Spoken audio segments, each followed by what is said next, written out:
And after that, I was accused of transphobia immediately. Tightrope wire, frankly. And if you take one misstep, you will never work again. Whether it's homo or hetero, it's the sexualization of children. And they know their days are numbered. They know their days are numbered because they're becoming more vociferous, more aggressive, more threatening. And we've been warning about this for years and years. Hi, everybody, and welcome back to Nick Talks. This episode's amazing guest, and this time he is an amazing guest. It's the actor that we've all heard of, and it's James Dreyfus. James, thank you so much for coming on the show. You're more than welcome. Well, first of all, I've got to get this over and done with, otherwise my wife will kill me. I told her a couple of days ago, guess who I'm interviewing, and she went, what a coincidence. She said she's rewatching Whitechapel, the TV series, and said, I watched an episode of him in it the other day. So playing cards or something in a pub or something I was doing, I think. Or a quiz. That's it, quiz, she said. Right, yeah. Quiz. She said it was in the pub. Oh, yeah. So it was coincidence that she was watching you. Like most people our age, I first came across you, it would have been 30 years ago, with this popular sitcom called The Thin Blue Line. That's right. We ran for 2 series, I believe. It was really funny. I mean, not only did it have you, it had Ron Atkinson. I mean, he when it comes to sitcoms, he's fantastic.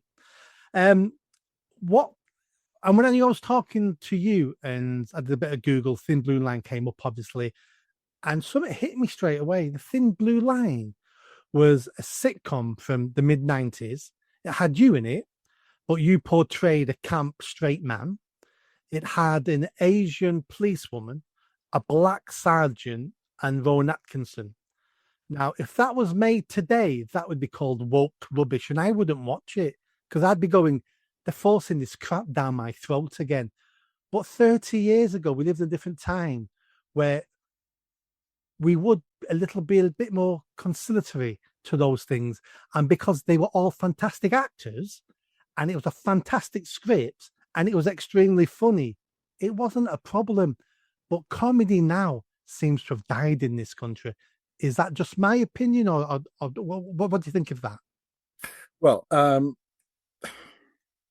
for a start, I think that this began decades earlier with Johnny Spate and Alf Garnett, and making an anti-racist program. And of course, half the people got it, and half the people didn't, because they thought that Alf Garnett was, a mouthpiece for the far right, which is, of course, to miss the entire point. And so, it has been naturally tackled.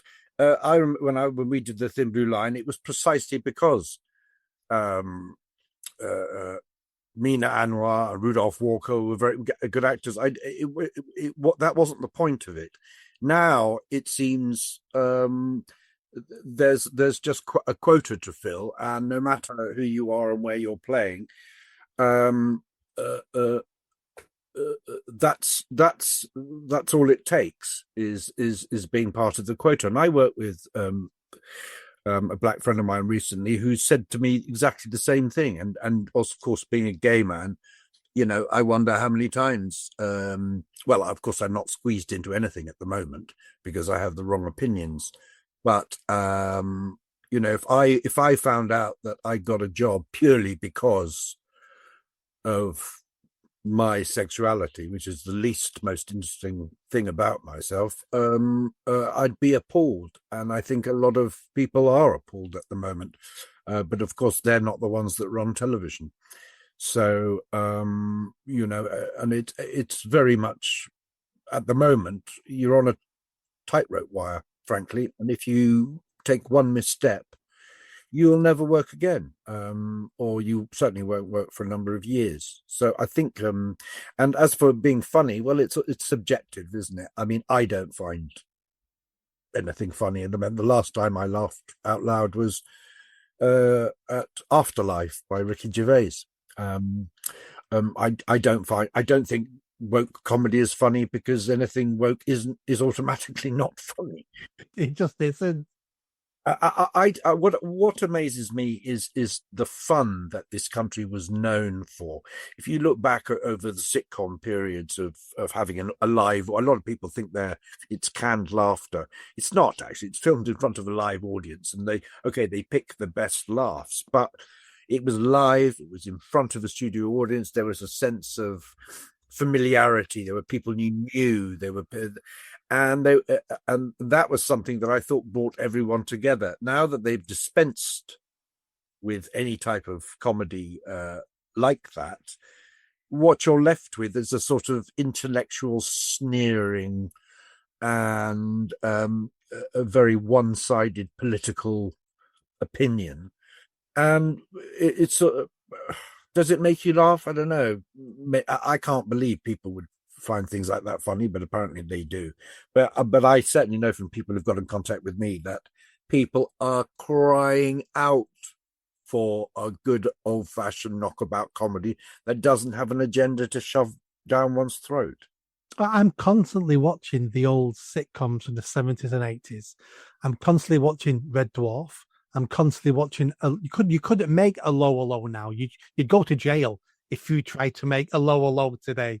But then from the 70s, Porridge, Rising Damp. I mean, these are comedies I just watch. I watch them probably all at least once a year, every series once a year, because there's nothing to watch now. The thing that's in common with with Porridge and things and what was the other show you mentioned? Rising Damp. Rising Damp is I can't remember an episode where there was an agenda to anything. It was solely about the characters, the situation, and trying to make you laugh with great talent at the helm and great writing. I don't. It's all disappeared. I don't know where it's gone, but it's all disappeared. I just hope it comes back one day because you're right. Life's hard enough, and life's always been hard. Life will always remain hard, but it's nice to have a giggle along the way. And TV used to give us a giggle, and sometimes you'd be the joke, sometimes I'd be the butt of a joke, sometimes it'd be the French or the Germans, and it got us through tough lives. And we don't seem to have that anymore. We can't laugh at ourselves anymore. We can't laugh at other people anymore. No, it's very po-faced. And the point, I think, why it's important to bring up people like Ricky Gervais, who seems to be the only, well, one of the main people who can get away with this and do it, is because that's precisely what he does. He makes fun of everybody. And and people love him for that. If you've ever been to one of his shows, you'll see there's a very huge variation in the audience, and people, I think, are crying out for it. But I think we have lost sense that because of identity politics, that one then becomes a sort of protected species, that no one can laugh about, no one can talk about, no one can make fun of. And I think that's where we've now got the trouble. And you have the wrong people making decisions on behalf of different communities. And actually, if you go and ask the different communities, they'll say, please make some fun. Obviously you're not talking about going back to, overt racism or everything. One's not talking about that. They always seem to sort of say, oh, you just want an excuse to say something offensive. No, it's nonsense. What we want to get back to is having the ability to laugh at ourselves as a species. Yeah. And if you don't find that particular show funny for whatever reason, don't watch it because somebody else will find it funny. We don't always have to agree on the same things. Exactly, but it seems at the moment that's what's happened is the I don't know, the art of debate or the art of differing opinions and agreeing to disagree is gone now. I mean, it's totally gone. You're either it's a sort of the world of absolutes, isn't it? It's a child's world. Everything is either black or white. When's the last time someone said to you, James, let's agree to disagree? I've not heard that in decades. Very rarely. And when it happens online, I'm always amazingly shocked. And I always write back something like, listen, I don't agree with you, but thanks so much for this not descending immediately into, abuse, which is usually the next step, Exactly. So, yeah. So talking about abuse, me and you've got something in common. So most people who watch my channel know my backstory. 5 years ago, I was cancelled for criticising Black Lives Matter. Roll on 5 years, I'm completely right. They were fraudulent. They were criminals. They were fraudsters. Everything I said 5 years ago, you could say now, no one would blink. But I was slightly ahead of the curve through being naive, not through having a crystal ball. You went through something similar when you was working with Doctor Who, briefly, because you've talked about this many times. What happened there? Well, what happened was I was playing the master for Big Finish audio Doctor Who books, audio books, and I signed a letter in support of J.K. Rowling condemning the vile abuse that she was receiving, and I also signed a letter asking Stonewall for a rational debate, because they had just said their stance was no debate. And after that, I was accused of transphobia immediately. Big Finish released a statement saying, one of these meaningless statements saying, we don't endorse transphobic views of any time. And I found that they were removing not only my name, but my photograph from all their CDs. And when they eventually did a collection of all the people who played the master, decided to leave me out of it. So what they did, instead of calling me up and saying, look, we have a problem here, and I would have discussed it happily with them and said, well, actually, look, they sort of put it out there. Basically, they defamed me, behaved abysmally, and didn't even have the guts to tell me. So, as a consequence of that, it's a bit like a game of Chinese whispers.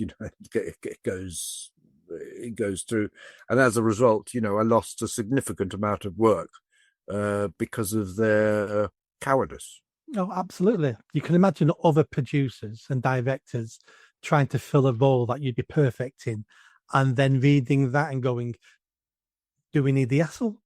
Well, this is it. Yeah, so it's they tarnish you, and then other people see that and go, it may or may not be true. I've met him once; he was a nice guy, but do we need? There's 50 other guys wanting this role. But you see, they know this, and this is why they do it, because it's their easy, cowardly way out. Because it absolves them of any responsibility. And then but they're saying online these things. Well, it's that old thing. A lie, and what's that phrase about? The truth is halfway around the world. A lie goes halfway around the world while the truth is still doing its boots up.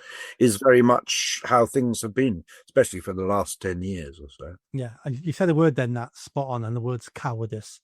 Cowardice. That's how we've ended up in this situation, is through cowards, people not speaking up when they knew they should have spoken up. When I had my problems, I was chief exec of an award-winning charity that I founded.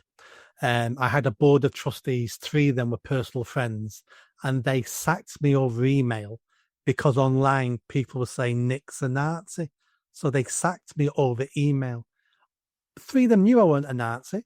I'd known him I'd known 15 years.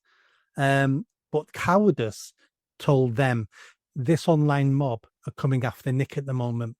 If we don't give them Nick's head, they may come after us. So let's just give him Nick. So they sacked me over email. Yep. They threw you to the wolves. I mean, to cover their own asses. I mean, this is what they did to Graham Linehan, for different reasons. All his friends abandoned him. And in the same way, he's been completely vindicated now. But they sort of hate him all the more because he's told the truth. And people don't like, at the moment, they don't like the truth because the truth is incredibly ugly. Yeah. Especially if you've been promoting it for decades. Especially if you have pilloried other people like Linehan because, of him just sticking up for women's rights and women's owning spaces. And then it gets to a stage where you have to say to yourself, was I wrong or do I just double down? And doubling down's easier than looking internally, being self-critical and pulling yourself up for the mistakes and the cowardice of yourself, Most people can't have that conversation.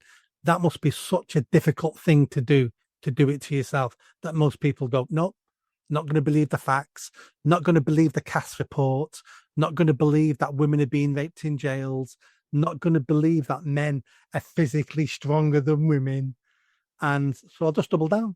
The amount of denial that goes on, and what gets me now, it's the volume of lies. It's the volume and it's everyone knows they're lying. Just today, recently, as an example, some trans rights activist, this awful gay man who tweeted, posted, J.K. Rowling is attempting to remove all rights from trans people, and he was asked about 150 times by different people, please tell us which rights they're losing, please, and they never answer. Why? Because the moment they do, the grift is up, and they know their days are numbered. Because they're becoming more vociferous, more aggressive, more threatening, and we've been warning about this for years and years. And now what's happening with the LGBTPSQ lot are saying, you've caused this. There's a rise in homophobia, of course, because of the added extras behavior and involving other people's children, and we're all tethered together in this long alphabet. And so what many of us LGBT people are saying at the moment is that we have to tether this, otherwise, because they want us to go down with their raft, and we're saying there's no way. We were doing fine. We had about a 15-year period in between the abuse, the end of the AIDS era, about a 15-year period of grace where things were sort of, and we understood that one had to work at it. One had to develop. These people now are just aggressively behaving like children and turning so many people against it. It's totally counterproductive. And the one thing gay people realized when we were fighting for our own rights was, you don't involve other people's children. This is the big mistake these people have made, and they're putting this stuff into kindergartens in America, in here, in fact, all over the West. It's a very Western problem, notice. So this is what is driving a lot of us at the moment. And if I seem angry about this, it's because I am angry. I'm really angry, because all the good work has been undone, and we've been betrayed by a once brilliant organization, Stonewall, utterly betrayed. Let's get into Stonewall, but before we do, let me tell you what I've been telling gay men now for probably 4 years, and it's this: when this LGBT whoopsie daisy cult collapses, the people who will be held responsible will be gay men. Gay men will be the ones who are persecuted. Gay men will be assaulted, because most of the general public have no idea what the LGBT is. They think it's all about being gay, and gay men will bear the brunt of this, because the queers will disappear back in society. The non-binaries will buy a Volvo and get married and have 2.4 children. The pedos will go back undercover, but it'll be gay men. It'll be outwardly gay men who will take the abuse, because the general public have had enough now, had enough of pride, had enough of this nonsense. And I've been telling gay men, you need to be active now. You need to be vocal, because you may think this has got nothing to do with you, but you're going to face the consequence of this if you don't start speaking up and saying, they're not part of me. I don't agree with this. We have been saying that very loudly and very vociferously for an extremely long time. We've been saying it since 2014, when Ruth Hunt decided to make this change at Stonewall and completely abandon lesbian, gay, and bisexual people, and to start tagging on the T, the Q, and the rest of this, and started talking about gender identity. We've been very, very vociferous about it, but this is being played out online, and this, because the mainstream media won't report this, it's extremely difficult to get the point across unless you have mainstream media reports or someone like Stonewall who will speak on your behalf. Now, what happened was that they formed the LGB Alliance. Now, what did they do to the LGB Alliance? They immediately targeted them as a hate group, because that's the easiest thing you do, is you just say they're a hate group, and of course it's very difficult. What you say to that is, no, I'm not a hate group. So the LGB Alliance and many other women's groups, the Gay Men's Network, for Women Scotland, all these groups have come together, and we've been screaming loudly. We have been warning for 10 years that this will backfire. This will backfire, which is why there are so many people now in America and here saying the LGB must tether to save themselves, because you're right. But how they will present it is they will say, you see, it's people like you, LGB, not wanting us to be together that has fractured us. Yep. That's what they're going to say. Don't buy it. But it's very, very difficult. We are now at a critical point because Pride Month is coming up, and we're going to see more of this nonsense. And yes, a lot of people understand that there are many gay people out there who want the cut, but a lot of people don't, because a lot of people aren't online or on social media. And if the press don't report it, what do you do? So I agree, we're in a critical moment, but don't think that we haven't been saying this for an extremely long time. And the only place we can battle it, this is why it's so important to have someone like J.K. Rowling speak up, because she gives people will listen. She has a huge voice, and what she's done for women and for gay people has been incredible, absolutely incredible. And what do? They call her a hate monger. Anything they don't like, they call a hate. You hate. It's the most obnoxious, foul lie. But soon, I hold the same fears as you, but believe me, there are plenty of us fighting this. Oh yeah, I know. Have you heard of a gentleman called the EDI Jester online? Yes, I have. Yeah, he's actually a very personal friend of mine. So I know people have been pushing back for many years now on this. Why do you think this started? So Stonewall started this in 2014. My take is 2014, we got gay marriage.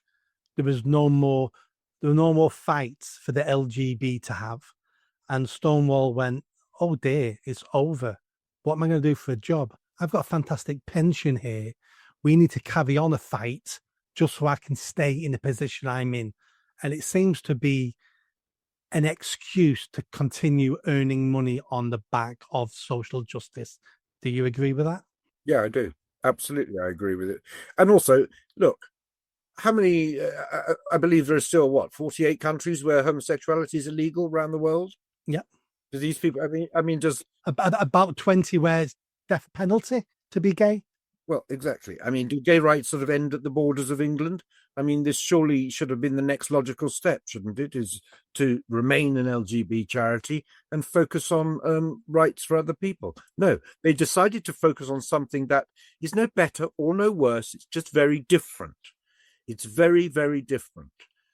I mean, we literally just got through an era of people thinking that all gay people dressed as women and put on lipstick and makeup. I mean, we just got rid of that. And now they brought it right back up. And if you've watched television recently, I mean, you'd never see a representation of a gay man. I mean, the closest I've seen to it was a lottery advert where two men won a lot. Do you remember that advert where the two men lost? They lost the lottery ticket and they grew old together, and then one found it, and at the end, and they'd aged them and everything. And it was the first thing I've seen in 10 years where you actually just saw a regular gay person. Now we've gone right back. People say to me, "Oh, but you played a stereotype back then." I said, "But they were different times. And I was in a cartoon. I was acting." I said, "Now I'm positively John Wayne compared to everyone on television now." You are. And this is real life. So I can't. I just think that Stonewall needed the grift to go on. And of course, look at if you make up 70 genders and you tell children this is real, if you tell kids non-binary is real, and if you are non-binary in my class, you get a lollipop for being brave, what do you think the other kids are going to do? They're going to want a lollipop too. This is just basic level common sense. And because this is now being pushed, of course the grift is on fire. You get the children early enough, they'll believe what they're told. This is the biggest grievance I have with them, is what they've done to a generation of children. And to undo this, I just think, my God, it's going to take a while. I think it is, and I think that was the bridge they never should have crossed. Was engaging with children. As a gay man, you would have known in the 80s, that it was quite common for people to say gay men are pedophiles, there was already those myths already there. And suddenly, in the last 5 years, it's now acceptable for half naked men dressed as women to shake fake dildos in their butts in the faces of 7-year-old girls at school while reading a book of a birthday party. And you remember about 4 years ago, there was a library that hired a 6-foot rainbow monkey with a 12-inch dildo hanging between its legs to read books to children. And it's like, I don't mind you dressing up as Dr. Zeus to read books. I don't mind you dressing up as a pirate to read books, of a wizard, and let's read a J.K. Rowling book. I don't mind you dressing up, but why does it always have to be sexual? What's this new thing about sexualizing children? And it's not just the LGBT. We're doing it as a society as well. We're over-sexualizing children all the time. Parents are doing it. TV's doing it. Everyone's over-sexualizing children in our country. It has to stop. I agree, but I think, you have a generation that's grown up on access to porn, and access to not just porn. I mean, when we grew up, what was it? We had Hustler magazine, we had Reader's Wives on the top shelf, and that was about as much as you get, or finding something, in a hedge. But why did we always find dirty magazines in hedges? Because once you said that, I remember finding them. It is true. They would always find them on the roadside, Razzle or something. I think this having something like this. It was fine when it was just a telephone. It was fine when it just took pictures. But this is not what it is anymore. It's a full computer that you walk around. It's an untested experiment, and we're now reaping the benefits of something that was totally untested. And people are going, "Oh my God, do you think we should have given children computers?" Well, duh, no, you bloody well shouldn't have. So we're now finding out that kids know a lot about sex. So these people are saying, well, children have got to know about sex. So, I'm teaching them about LGBT matters. So if I'm as a drag queen, all I'm doing is teaching them. No, that's not how it works. Number one, if you're going to teach people about about ordinary gay people, then they're not usually drag queens for a start. Children could sit there, like you said, and watch anything read out a thing. You have to ask yourself, why is it drag queens, and why is it always with an agenda? Oh, Billy can be trans, my gay granddad. These are all real books. Why? And they say, oh, it's not brainwashing, it's not indoctrination. I'm sorry, you cannot find me a clearer picture of indoctrination. And what is this doing? This isn't teaching children about tolerance or understanding. They know, people know that, they'll grow up to know gay people exist. And that's not that's not the level. It's putting in a totally subversive, it's the end product of queer theory is to tear down every single boundary that there is at the moment. You cannot unfuse gender ideology and queer theory. They are inextricably bound. And the end result is to tear down every boundary that exists. That's the end result. And of course, what they're doing is, it's almost like in plain sight. Oh, we'll make it look so innocent. What's wrong with a drag queen? How does it hurt having a drag queen? That's not the issue. The point is what they're teaching and how they're teaching it. And you've got children as young as 4 given pride flags and told to wave them.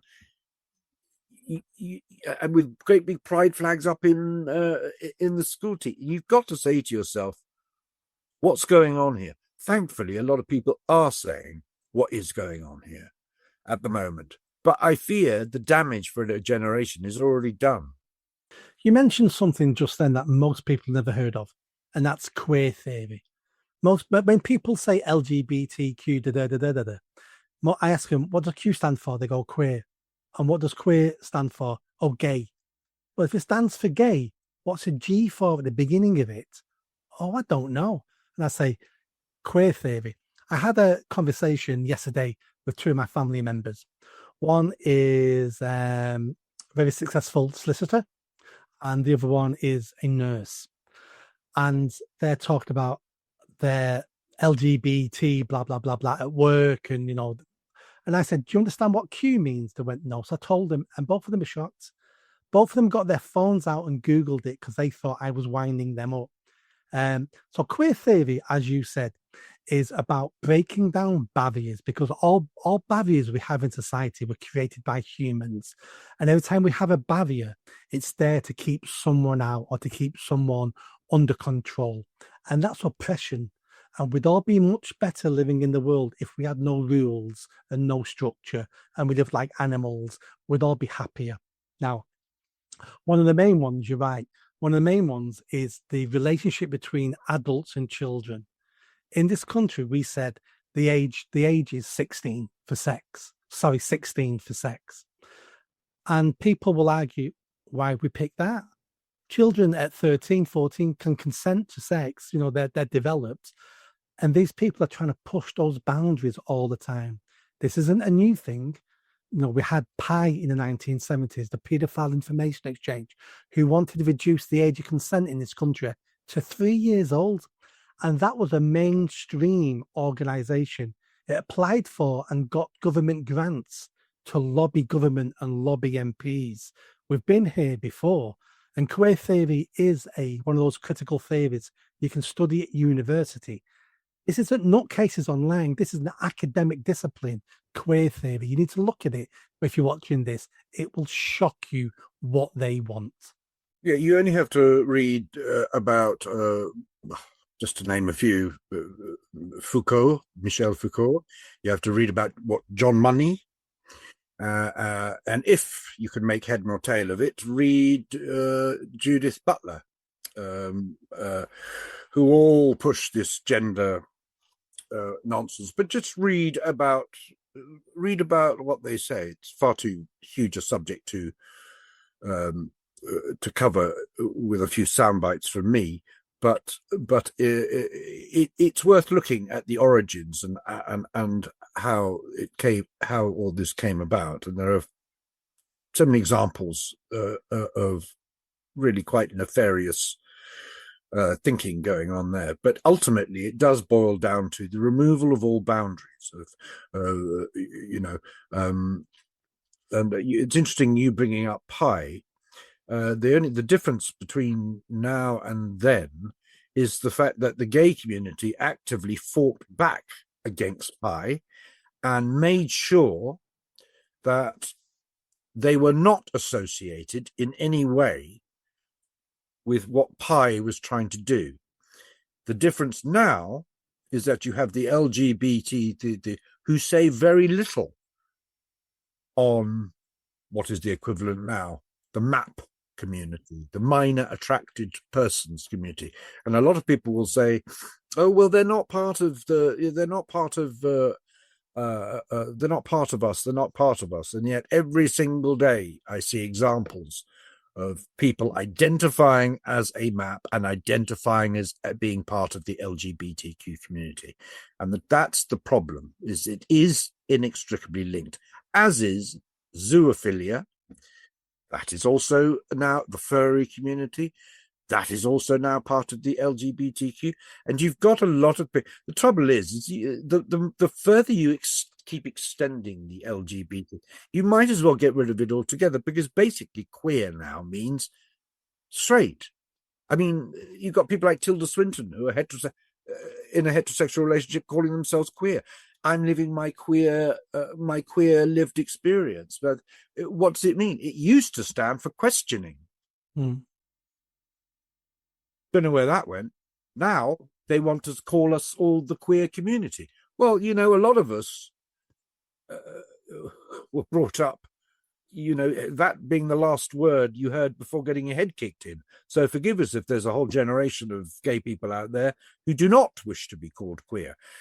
And this is the thing, is we're told, don't misgender us, don't do this, you are this, and yet they insist on calling us queer. They insist on calling us cisgender, as if there has to be an alternative to you. I mean, if you're a trans person, you're a trans person. Doesn't mean you have to give something else, other people a name. You're just a man. You're a woman.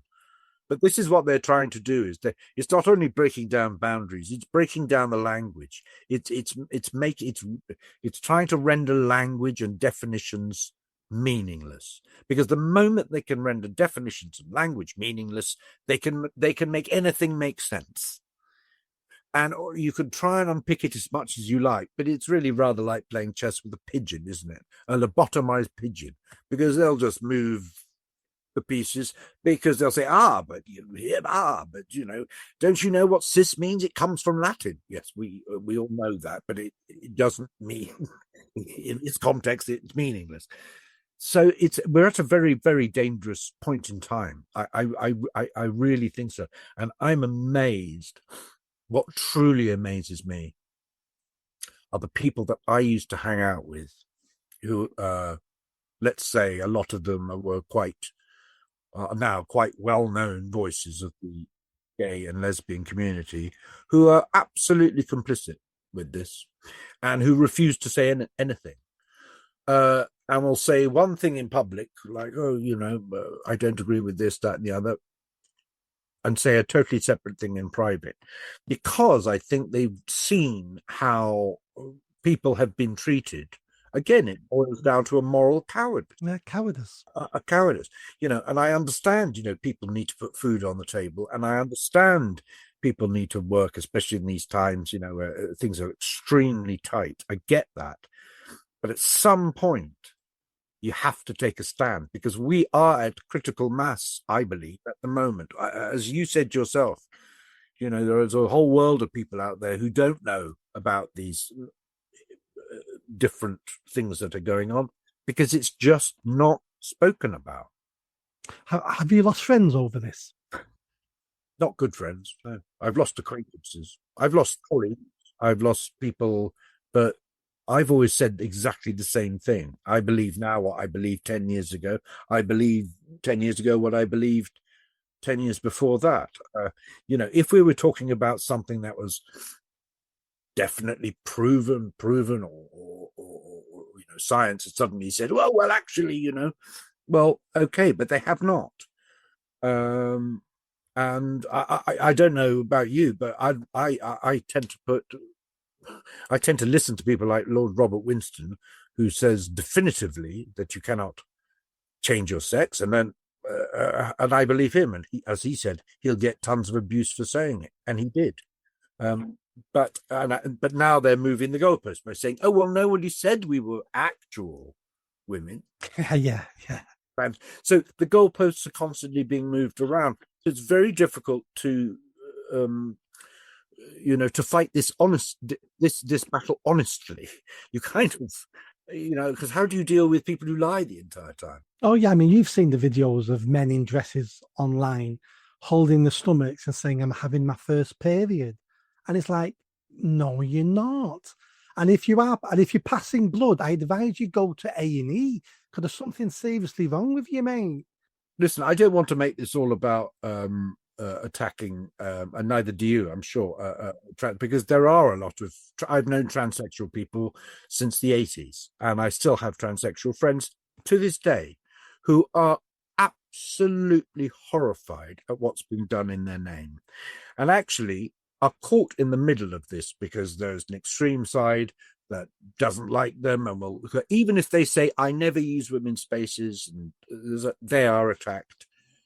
And so they're caught in the middle of this, and it's been co-opted by what we used to call transvestites, who were predominantly heterosexual and wanted absolutely nothing to do with the gay people. The Beaumont Society, for example, the first transsexual group, made it very, very clear they wanted nothing to do with gay men. They weren't gay, nothing. And so this entire thing has been hijacked by the omni cause. You'll now find that if you go to an LGBTQ plus rally, you will see a mixture of flags. The Antifa flag, the Palestine flag, the trans flag. It's an omni cause. And I look at these things sometimes and I think, do you know what? I don't even think half the people there know what they're standing there screaming about. They don't. I don't think they do know. Yesterday you had this guy, Sarah Jane Baker, screaming into a microphone, be afraid of us. The man served 30 years in prison for kidnap, torture, and ate his own testicles in prison. You've got to say to yourself, is no one looking at this and thinking, the optics might be a bit bad here? Where are the rational, sane voices? All the main voices that you hear are aggressively abusive and misogynistic. It's of little wonder that women have finally turned around and said, do you know what? Enough. We're not having this. When we say no, we mean no. And then they accuse, women of being sort of dinosaurs and aggressive women back. No, women are finally and gay people are finally having enough and saying, we're not going to be bullied like this. We're not going to be told how to address you. We're not going to be told, we're not going to watch our flag with this great big arrow coming through, slowly taking it all over. We're just not putting up with it anymore. And we're not aligning ourselves with these people who this is the reason there were S&M clubs back in the 80s and 90s, because if you wanted to do that, you go and you could do it and nobody would make a thing. Why have they suddenly decided to bring all that out and just turn people off? That would have been on our side. And I'm not saying what people do in their bed, what people do in the privacy of their bedroom is no one's concern. That's absolutely fine. I'm just saying they really think it's okay to walk around with your cock out in the street in front of children. Most people are going to get annoyed with that, aren't they? Absolutely. Part of this is narcissism, and part of it is everybody wants to be special these days. I'm different, therefore I'm special. I'm not special because I'm an inventor and I'm improving the world, the third world. I'm not special because I set up charities and I'm saving poor people across the UK. But I'm special because I'm a bit of a pervert and I do it in public. It's an easy way of claiming that you're special, and I'm that special. You have to agree with me that I'm special. Yeah. I mean, it is the most narcissistic movement I've ever come across. I mean, you're online. You must have come across these videos. It's endless, thousands of videos of people telling you how they wish to be addressed and why it's so simple to do it. But that's totally missing the point. I think that's sort of become a thing where being sort of straight or thing has become boring for people. So they want, it's not edgy anymore. And what's edgy and cool is to be queer. And even more edgy is to be trans. And even more edgy is to be non-binary, because then you get very special pronouns. And of course, the media will flock over you, absolutely fawn over you. And of course, this is why, celebrities every so often say, oh, you know what, today I'm pansexual. And they get reams and reams of news coverage, warning news coverage. And this is what it's all about. It's a new trend. We used to do it with clothes and makeup, and we had groups, punks, goths, new romantics, mods, rockers. That was, you found your tribe and you expressed yourself because we identified with, we didn't identify as. And there's a big difference now. Now it's your entire personality. When I was growing up, when I was with Stonewall, I was involved in one of their shows called The Equality Show. And I loved it because we were promised, this is what we were promised, equality. Not more, not less, just equality. And I was hoping one day, a voice you'd be very surprised to hear. I won't say his name because I don't talk about him anymore. But one man said to me, do you realize one day this means you won't be known as James Dreyfus, the gay actor. You'll be known as James Dreyfus, actor. Well, a bigger lie I have never been told, because the exact opposite has happened. And not only has the exact opposite has happened, that I, who came out in 1990, back when I lost so much work because when almost nobody was out. I mean, there were a few people who think, but I had a really rocky time because of just saying no. You know what? It's not a big deal to me, and I lost a lot of work. But now, because I don't agree with all this, you've fallen down to the sort of the lowest common denominator. In these people's eyes, I'm the worst of the worst. Make it make sense. Someone said something to me a couple of years ago that made perfect sense when we talk about narcissism and why people are identifying as queer now. Kylie Minogue's sister, Danny Minogue, came out last week. She's been in the same monogamous heterosexual relationship for 15 years, and she's now announced she's queer. Staying with the guy. It's like, no. It's just, you've probably got an album coming out, haven't you? That's what it is. But this, someone said to me, a lot of this is down to mobile phones. Because once you've got a mobile phone and you've got a video and you're connected to the world, some people want to be the star of their own movie. And that's what a lot of this is about. They're the star of their own movie. Well, look, it's fine. If people want to do that, that's fine. What my objection is do it, but don't tag yourself onto a legitimate cause where many of let's just talk about this personally, where many of my best friends died at a very young age, and we went through we went through horrors in the 80s and the 90s.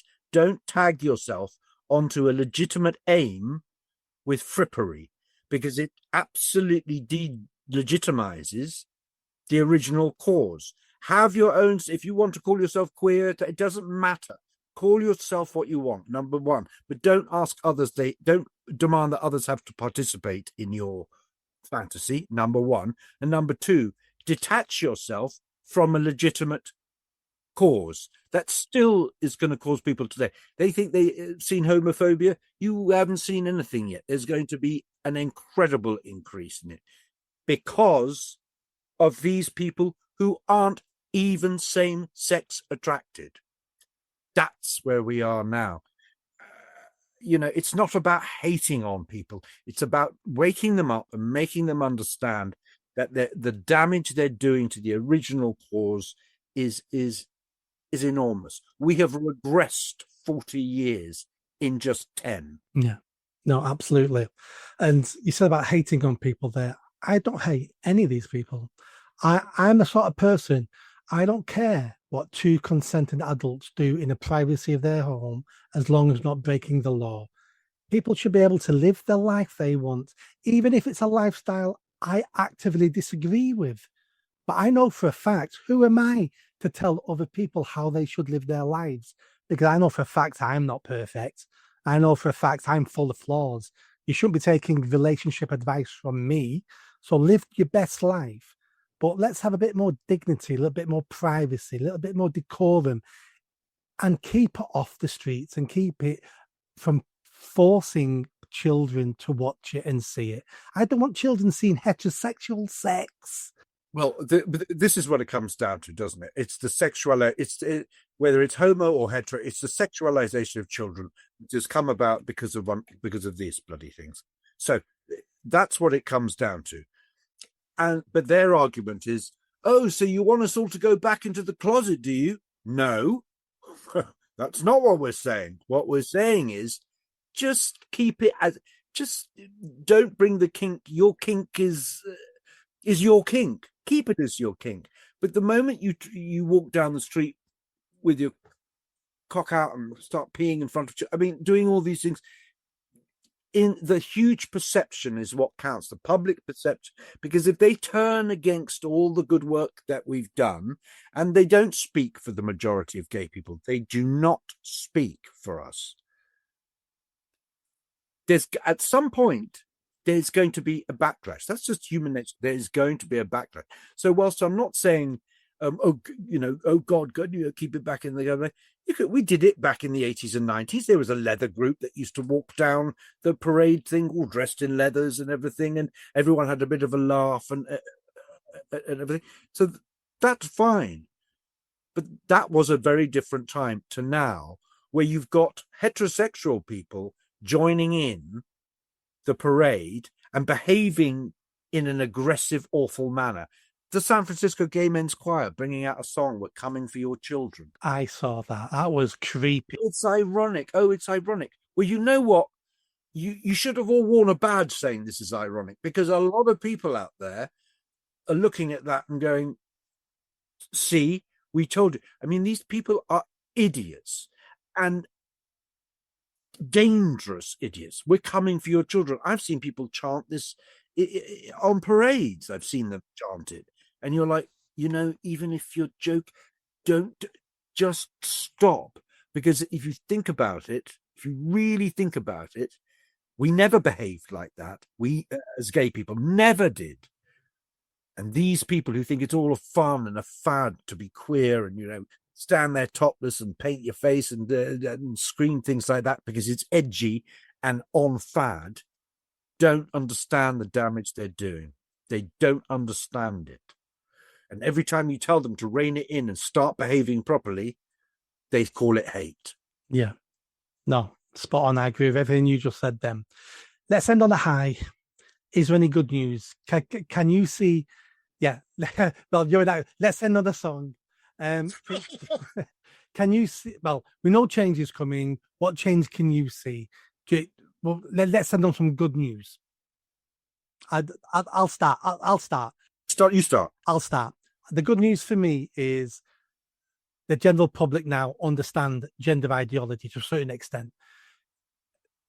The public, especially parents now, are holding schools more to account. They're saying, I don't want my children being propagandized. People are coming out. Pride's taking a bit of a battering now. Corporates are pulling their money on certain Pride events now. Things are changing. It's going to take a good, another 5 years maybe. But I think the West is changing, and I think it's downhill now for the LGBTQ nutcases, for the BLMs, for the eco-lunatics. I think it's all downhill now. The hardcore ones will fight till the end, just like those Japanese soldiers did on Pacific Islands. But I think the public mood has changed in the right way to a certain extent. But we have to be careful that that change doesn't then go back to bigotry, doesn't go back to the backlash. So we've got to welcome the change of general public, but we've got to make sure we help contain it so it doesn't swing too much the wrong way. I completely agree with that. And this is my worry. So it's hard to end on a completely positive note, because this is the balance, isn't it? Balance and common sense and finding a middle ground seems to be in very short supply in politicians' minds at the moment. It's either one or t'other. And my fear is that the swing will be more extreme rather than moderate, because at the moment we're living in times of extremes. You're either one thing or another, and until a sort of mind frame comes back where one can see a middle ground and see tolerance and acceptance on both sides, but it has to be on the understanding that one group does not automatically get to impinge upon the rights of another group.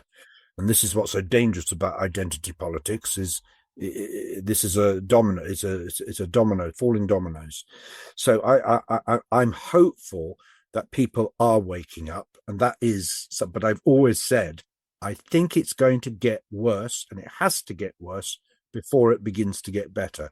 It's almost like that theory that's out there of, every 100 years or something, or 50, or a certain amount of time where there has to be a war to release things. Not that I'm advocating for war, but I'm just saying there is a bubble that's about to be burst, and you don't know whether the lava from the bubble is going to jet upwards or spread out. And that's the big danger. And so I just think all we can do is keep holding the middle ground line and saying, that's not to say sitting on the fence. That's not to say, stand back and let it happen. Still fight, but still to say, look, life is not about absolutes. Life is not about black and white. Life is not about one or the other. There's a way through. So we cannot let this go to extremism on the other side. We've been there, we've done that, and it wasn't good. But how do you deal with extremists who are in abundance at the moment? How do you deal with extremists without becoming extremist yourself? It's a difficult one. But I'm hopeful that maybe in 10 years' time we'll get there. Yeah, I think what I've tried to do myself is I've tried to speak openly and honestly to the best of my ability, while at the same time trying to talk to people who I know I disagree with and they disagree with me, because it's the only way I'm ever going to get some different information that will either prove I'm right or maybe prove I'm wrong, because I'm not on this journey to be proven right. I'm on this journey to seek the truth, and they're two different things. Absolutely. There's a very interesting person to follow, just going off on what you're saying. There's a very interesting person to follow, a man called Billboard Chris. Yes, I follow him online. And he stands there with a board saying children cannot consent to puberty blockers. And what he does is his mantra is changing the world one conversation at a time. And he films it. You've seen him. But it's a very interesting thing because he's dogged, he's persistent, and he just asks the same things all over. And sometimes he has the success. And I think as long as one is dogged at the moment, as long as one is persistent, as long as one is consistent, that's all you can do. What other choice do we have? We don't do it. I don't think so. If we lose communication, we're going to hell. If we lose communication. And I think we came that close to losing it. I think people are beginning to wake up, but I think we came within a sliver. So I am hopeful. I am, but I do think we've got a rocky. It's like taking a hovercraft from a calm sea into a rocky port. I think we've got the rockiest bit to come. We have. James, thank you so much for coming on my podcast. Before you go, tell people what you've got coming up, because you're an actor, obviously. So have you got anything coming up? Are you working on anything? And my wife wants to know, really. Okay, well, I'm doing a play. It's called By Royal Appointment, and it has Anne Reid, Caroline Quentin, James Wilby, myself, and Gráinne Dromgoole. And it's about our late Queen, starting from 1969 to when she died. And it's all about her fashion and the social turbulent times. It's a marvelous show. And if you look it up, By Royal Appointment, we go to about 7 different places. Can't remember them offhand, but ring them and book a ticket if you want to see it. Fantastic. And have you got any TV coming up? That's a laugh and a half. No, there's some films that I've still got 3 films that I'm waiting for them to come out. Oh, fantastic. But they've been sitting there for a year. So when they do eventually come out, I might call you up and say, can I come on and plug them? Oh, absolutely. You can come on anytime you like, James. But next time you've got to dress up as a copper. Oh, is that the deal now? I've got to come back as PC Goody. Yeah, you have to, because that was my favorite character. I'm too fat. Too fat. James, thank you so much for coming along today, and hopefully let's catch up again soon. That'd be lovely. Take care. Thank you. Bye. Bye.